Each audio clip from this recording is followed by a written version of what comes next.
Nós temos tentado buscar uma igreja bíblica. Nós temos tentado lutar em oração, em estudo da palavra, para que esse púlpito seja um púlpito da verdade. Nós não queremos agradar as pessoas, mas nós queremos falar aquilo que Deus tem através da sua palavra. Então eu quero que você preste bem atenção nesse texto, porque Paulo aqui estava sendo questionado da sua autoridade. Os falsos mestres também estavam tentando descredencializar Paulo, ou seja, colocar dúvidas sobre as verdadeiras credenciais de Paulo. E quando você for falar a verdade, onde você vive, onde você trabalha, ou que você for testemunhar a verdade, as pessoas se levantarão contra você. Mas você precisa permanecer de maneira firme na palavra do Senhor. Se você começar a abraçar as práticas do mundo, você não será confrontado, as pessoas não irão contra você.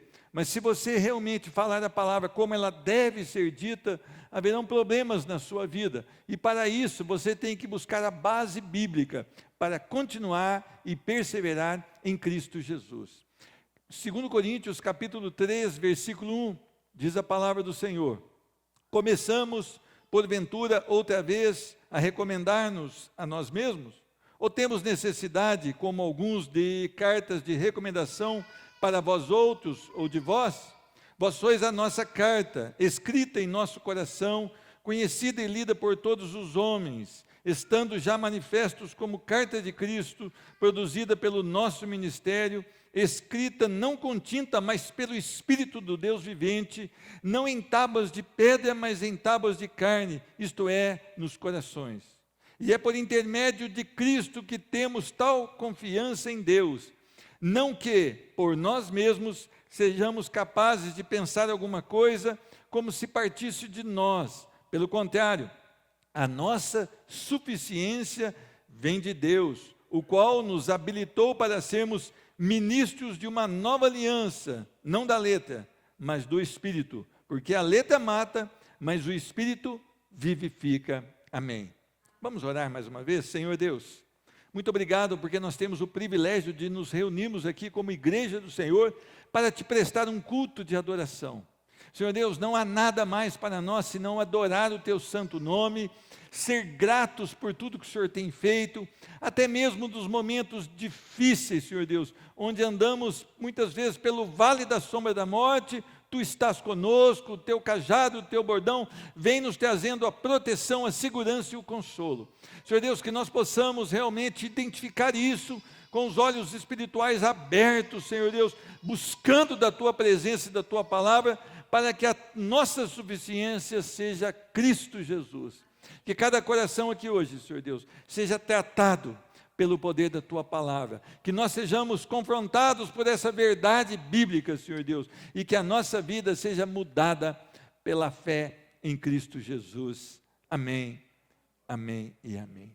A excelência do ministério da nova aliança é um título bastante próprio para esse texto. Meus irmãos, o ministério da nova aliança é o ministério de Cristo Jesus. Ele é a nova aliança estabelecida na cruz do Calvário.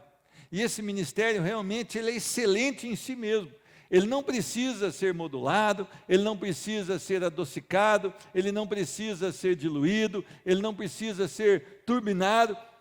Ele é excelente na sua própria natureza. O Evangelho é a notícia boa para o homem de que há solução em Cristo Jesus. Não em mim, nem na Igreja Batista do Kennedy, nem nos pastores que aqui estão, mas em Cristo Jesus. E não há coisa mais excelente do que Cristo Jesus.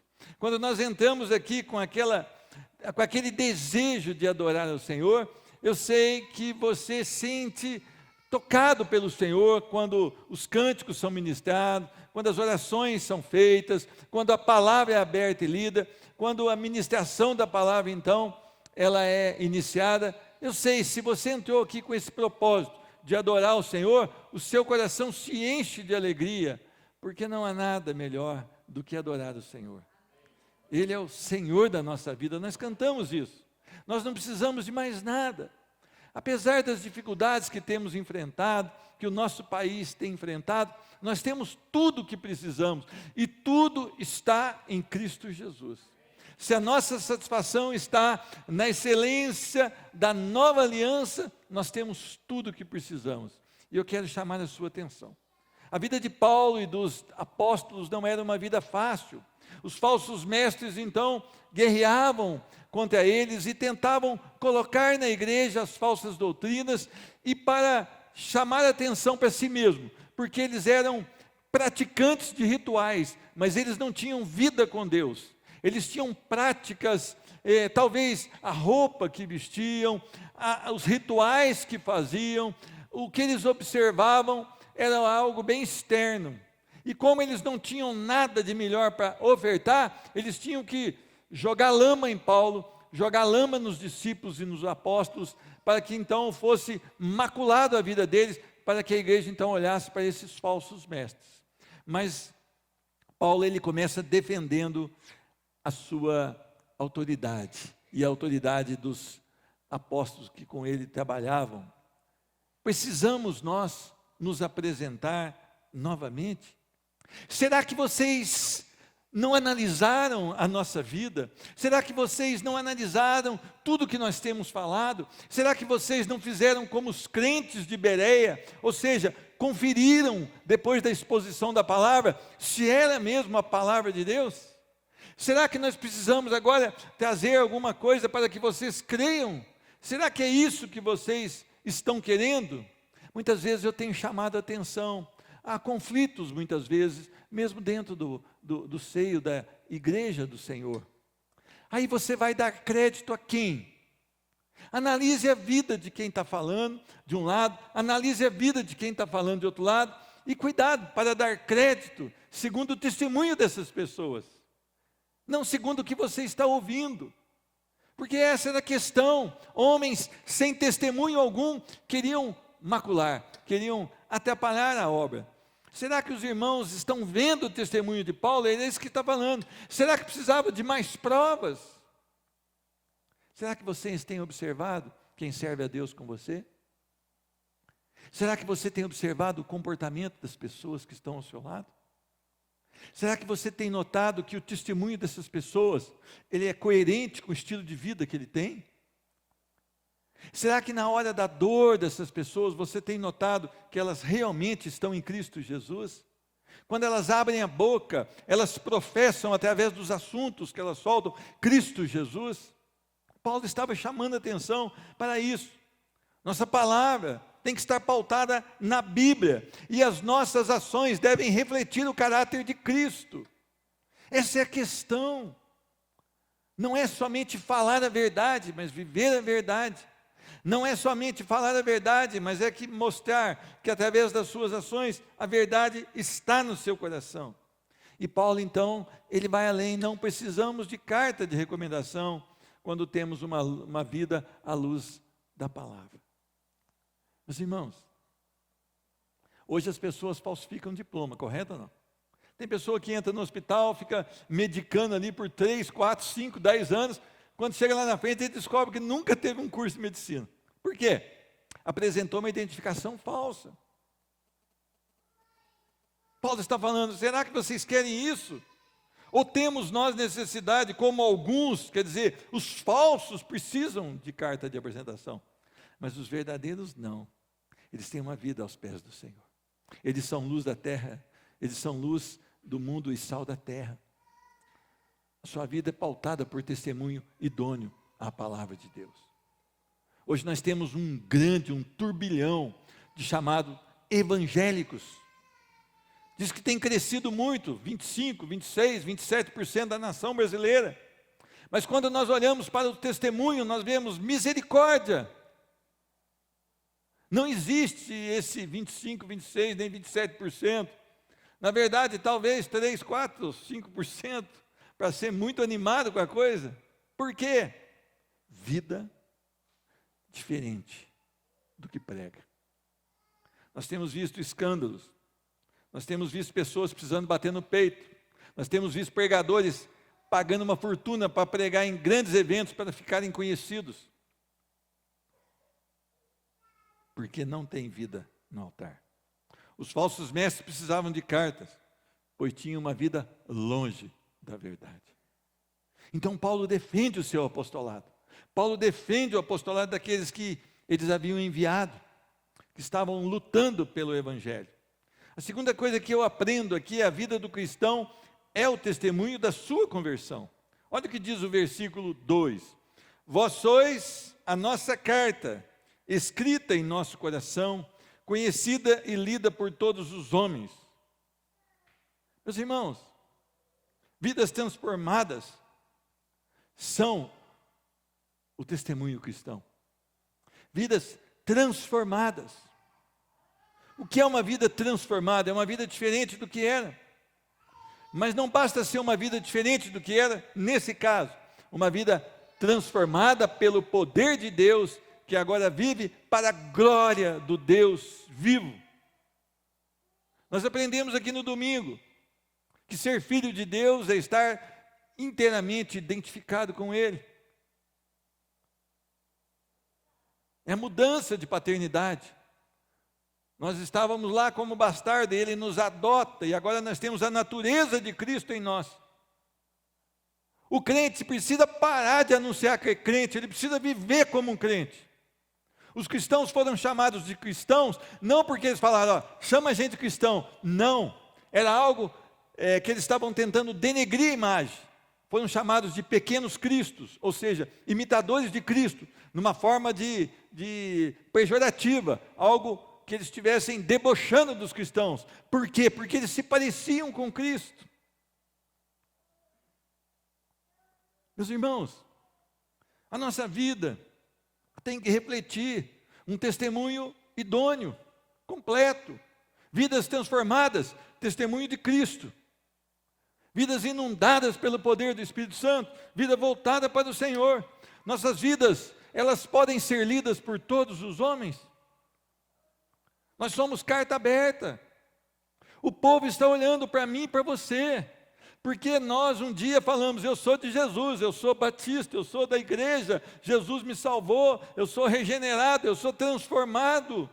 A sua vida agora está exposta e o mundo olha para você e o mundo espera de você coerência com aquilo que você disse um dia.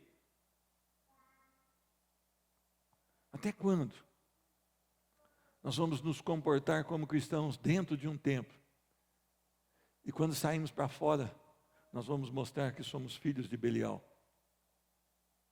Até quando? Até quando você vai ser cristão quando uma pessoa estiver olhando para você? Mas quando você estiver sozinho, você vai ter ações que revelam que você não é filho de Deus. Uma vida transformada não é assim. Um homem transformado, ele foi tocado pelo poder do Senhor. E a vida dele agora é uma vida escrita no coração daqueles pais da igreja. É uma vida também lida por todos e conhecida por todos os homens. Você será perseguido por amar a Cristo, não elogiado. Você acha que você chega numa cidade e você diz, eu sou um cristão, e você começa a testemunhar como cristão ali durante um mês, você acha que as pessoas vão te amar? As pessoas vão querer matar você, porque você vai contra elas, você vai dizer para elas que tem coisas que elas estão fazendo que é pecado e afronta a Deus, e se eles não tiverem um arrependimento, eles serão lançados no inferno. Como vocês querem ser amados? Como vocês querem ser aplaudidos? Meus irmãos, eu e você precisamos de prestar atenção. Nós precisamos de colocar a nossa cabeça no lugar. Nós não seremos amados. Muito pelo contrário. Nós seremos odiados porque Cristo foi odiado. Nós seremos perseguidos porque Cristo foi perseguido. Os discípulos e apóstolos foram perseguidos. Porque a sua vida, ela reflete Cristo Jesus. E sem você abrir a boca, você condena o pecado. O teu modo de vida é tão íntegro, é tão inteiro diante do Senhor, que pelas suas ações e aquilo que você deixa de fazer, você condena as pessoas que estão ao seu lado. Porque elas não se conformam, porque você não se corrompe, porque você não vê certas programações, porque você não concorda com a moda atual, porque você não concorda com as palavras atuais, porque você foi transformado por Cristo Jesus. Eu aprendo também mais uma verdade: o Espírito de Deus produz crentes em Cristo Jesus. Olha o que diz o versículo 3: estando já manifestos como carta de Cristo, produzida pelo nosso ministério, escrita não com tinta, mas pelo Espírito do Deus vivente, não em tábuas de pedra, mas em tábuas de carne, isto é, nos corações. Meus irmãos, os 10 mandamentos foram escritos em tábuas de pedra.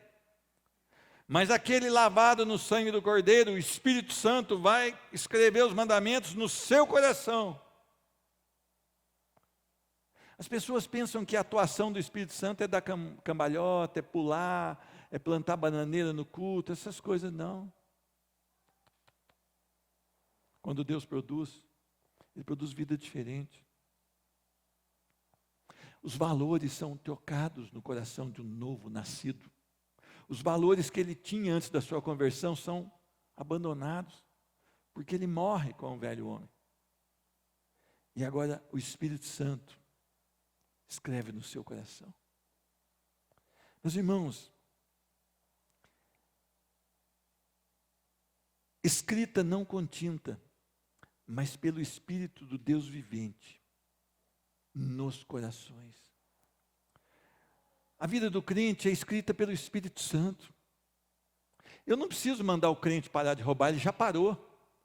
Quando o Espírito Santo habitou nele, o Espírito Santo entrou, quando ele se arrependeu verdadeiramente, ele já parou de roubar.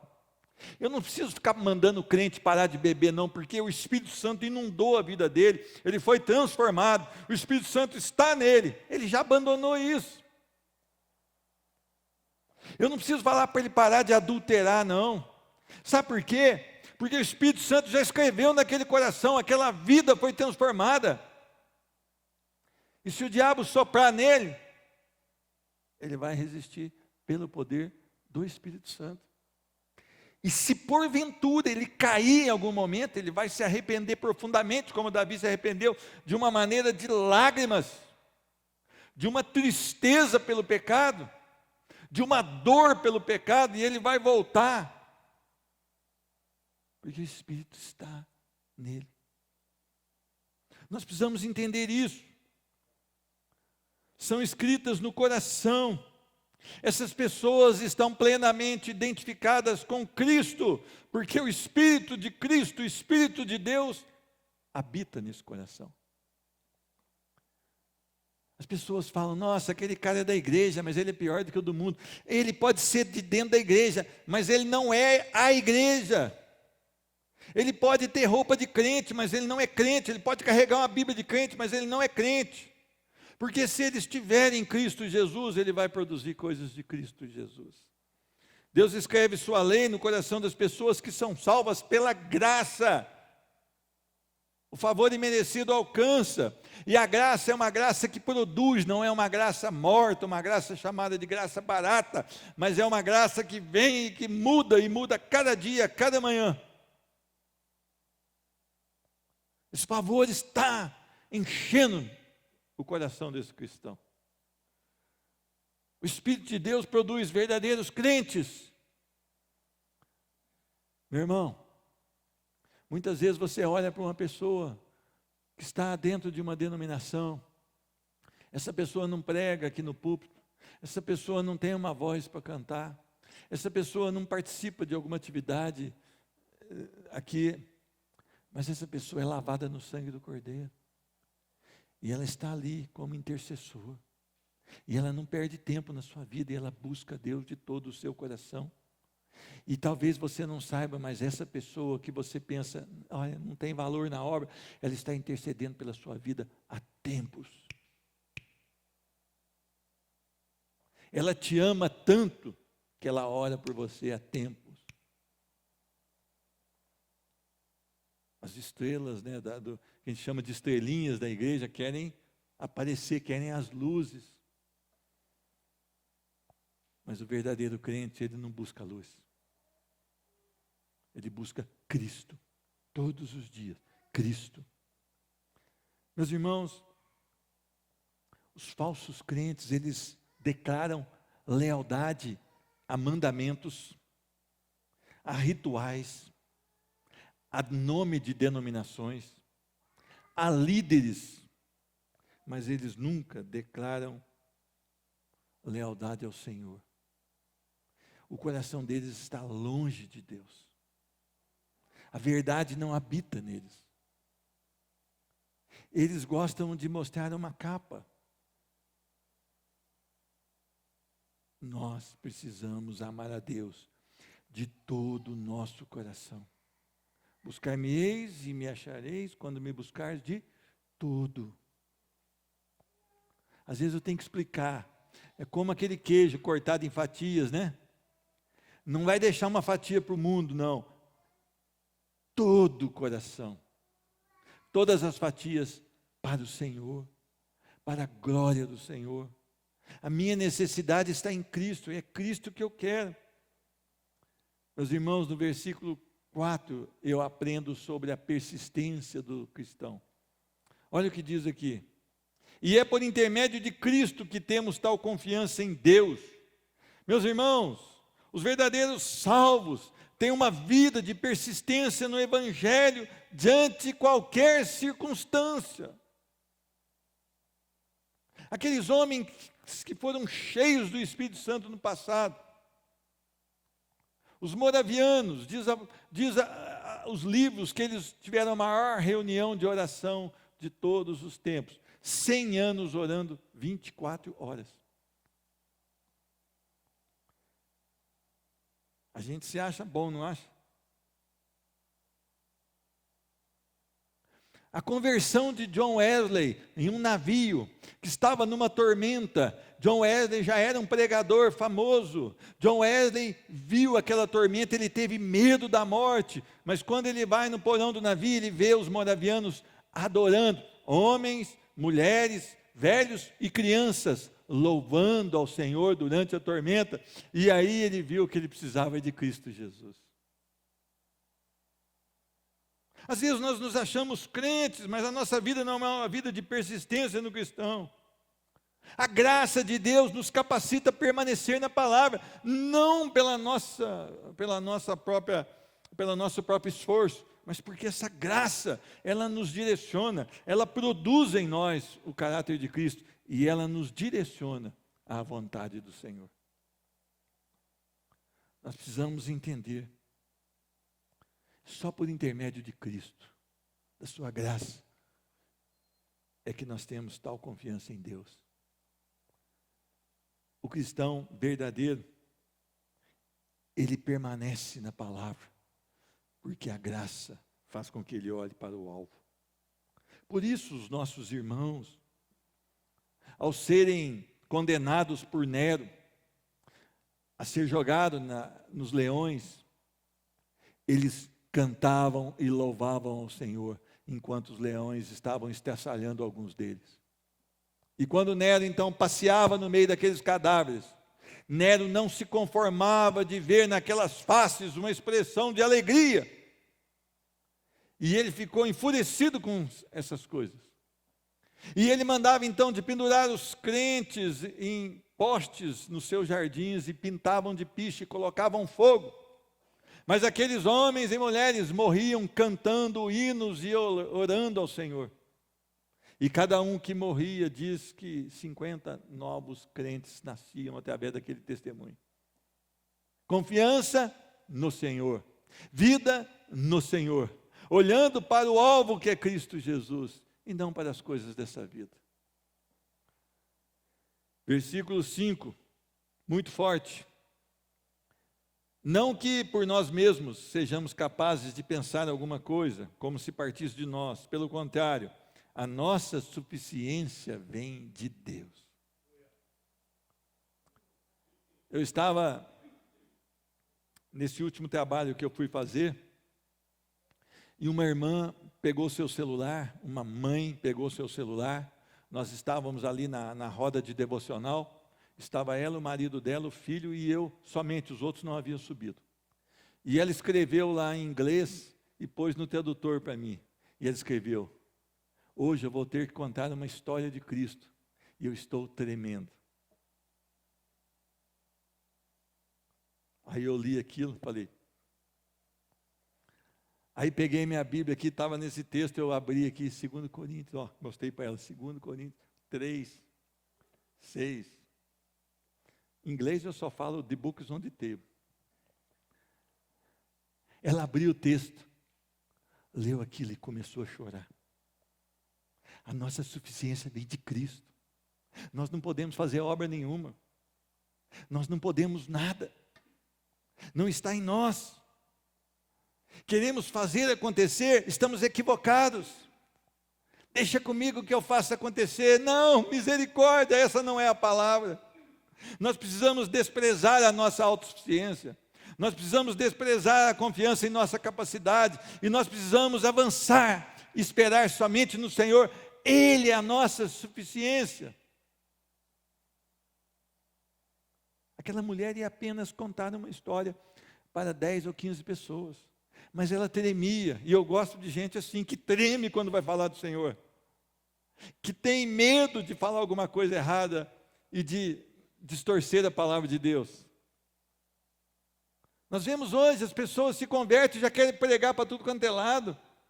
Querem pegar um versículo aqui que nunca estudaram o contexto e querem sair aí metralhando todo mundo.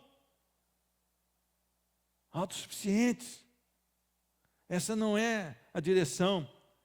Precisamos entender que a Bíblia diz que até o nosso próprio julgamento é um trapo de imundícia. Nós precisamos entender que não há poder em nós. Só Deus pode nos levar a pensamentos, ações e visões da vida corretos. Só Deus. Se eu começar a confiar na minha capacitação, é onde eu vou cair. A nossa suficiência vem de Cristo, quer dizer, dependa inteiramente de Deus. É o que nós podemos e o que nós devemos fazer. Depender totalmente, inteiramente de Deus. Eu sou miserável, Deus é poderoso. Se Ele quiser usar o vaso, vai ser bênção. Se Ele não usar o vaso, é um fracasso. Então, depende dEle e não de mim. Eu confio nele e não em mim. Eu confio no conhecimento e na sabedoria de Deus, não no meu conhecimento e nem na minha sabedoria. A nossa vida precisa ser voltada para o Senhor. A nossa suficiência vem de Deus. Eles não estavam confiando naquilo que eles faziam. E esses homens foram usados por Deus para fazer prodígios. Lembra da porta do templo, quando Pedro e João estavam para ir orar? Lembram? O homem lá paralítico, desde a infância, pediu alguma coisa, ele falou: não tenho prata nem ouro, mas o que eu tenho eu te dou, levanta e anda. Se acontece isso com qualquer um de nós hoje, será que nós estamos preparados? Será que nós sabemos, se Deus nos usar para operar um milagre, um paralítico levantar da sua cadeira e andar? Será que nós estamos prontos para pregar que quem fez foi Cristo e não fomos nós? Que a nossa suficiência é Cristo e não é nossa? Será que nós estamos prontos para falar: olha, não venham atrás de mim, porque é Cristo quem efetuou isso? Ou será que quando fizer uma fila na porta da nossa casa, nós vamos falar: eu sou bom? Essa é a tendência do nosso eu, né? Daquele velho homem que a gente mata todo dia, né? Todo dia a gente derruba ele um pouquinho na força da palavra. Meus irmãos, a nossa suficiência deve vir do Senhor. Último versículo. O qual nos habilitou para sermos ministros de uma nova aliança. Essa aliança foi estabelecida na cruz do Calvário. E agora nós somos o ministério da reconciliação, porque nós vamos chamar as pessoas para olharem para Cristo Jesus. As pessoas que estão afastadas de Deus, nós vamos chamar, nós vamos convidar pela palavra de Deus, para que elas olhem para Cristo Jesus, a aliança feita no Calvário, a única que pode salvar um homem da condenação e colocar na eternidade. Meus irmãos,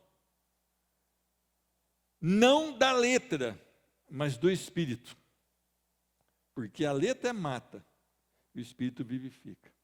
Tem muitas pessoas que confundem esse texto, dizendo que você não pode estudar muito, porque a letra mata, mas o Espírito vivifica. Não é nada disso. A lei mata. A lei condena. Pela lei eu não sou salvo e nem você, nós estamos condenados pela lei. Se nós tentarmos viver pela lei, nós morremos de uma vez por todas. Eu e você não conseguimos observar a lei. A lei é boa? Sim. Mas nós não conseguimos obedecê-la. Então nós precisamos o quê? Da graça, do favor de Deus. A lei, ela tem essa grande utilidade. Ela mostra que você não consegue observá-la. E que você já infringiu toda ela. E você precisa então de um Salvador. Então é a hora de você olhar para a lei, ver que você já ofendeu a lei e que você agora não tem mais solução, você está condenado. Então só te resta uma coisa: correr para Cristo Jesus e dizer: Senhor, pequei contra os céus, preciso de salvação, e só em Cristo Jesus eu encontro salvação. Meus irmãos, eu quero que você entenda uma coisa: o Espírito vivifica a graça e a manutenção de uma vida em Cristo. É isso que nós precisamos. É isso que nós devemos querer. Eu e você, sem Cristo, nós somos os piores. Se a graça por um instante nos é tirada, nós somos os piores. Eu quero ler o último texto. Deixa eu ver se eu encontro aqui em Romanos.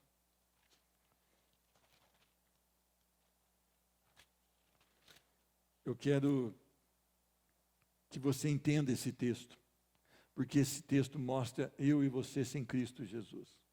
Ele está lá em Romanos capítulo 3, a partir do versículo de número 9. É o texto que nós deveríamos olhar para ele e dizer: Senhor Jesus, muito obrigado pela tua salvação, porque sem a tua salvação eu estou aqui.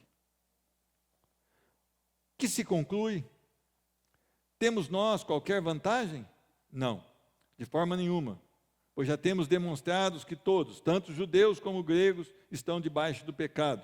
Como está escrito: não há um justo, nem um sequer. Não há quem entenda, não há quem busque a Deus. Todos se extraviaram, a uma se fizeram inúteis. Não há quem faça o bem, não há nenhum sequer. A garganta deles é sepulcro aberto, com a língua urdem engano. Veneno de víbora está nos seus lábios. A boca eles a têm cheia de maldição e de amargura. São os seus pés velozes para derramar sangue. Nos seus caminhos há destruição e miséria. Desconheceram o caminho da paz. Não há temor de Deus diante dos seus olhos. Se a graça nos for tirada, esses somos nós.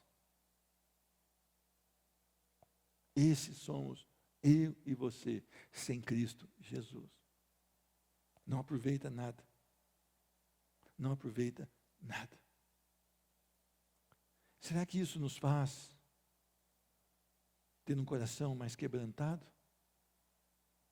Será que isso nos faz olhar para nós diante do espelho e falar: Senhor, sou um miserável sem o Senhor? Será que nós ainda podemos falar o que a gente sempre ouve: olha, eu quero que Deus me dê o que eu mereço? Se Deus for te dar o que você merece, o que eu mereço, você vai ser fulminado e derramada a ira dele sobre a sua vida. A graça é um favor imerecido. A misericórdia é Deus não dar aquilo que eu mereço. Então eu quero que você entenda: o único caminho, a única verdade e a única vida está em Cristo Jesus. Não há outro caminho senão Cristo Jesus. Não há outra verdade senão Cristo Jesus. E não há outra vida senão Cristo Jesus. Então nós precisamos recorrer para Cristo Jesus. Nós precisamos amar o seu sacrifício na cruz. Nós precisamos amar a ressurreição. Deus o levantou dos mortos. Nós precisamos entender que isso é o penhor da nossa ressurreição. Isso garante que um dia nós seremos ressurretos e estaremos na glória na eternidade. Não merecemos? Não. Mas Ele nos amou? Sim. Que Deus abençoe cada um de vocês. Que Deus abençoe as suas famílias, ou as nossas famílias que não estão completas aqui essa noite. Que Deus abençoe as pessoas que trabalham conosco. Que Deus visite esta igreja de maneira profunda, trazendo arrependimento, no nome de Jesus.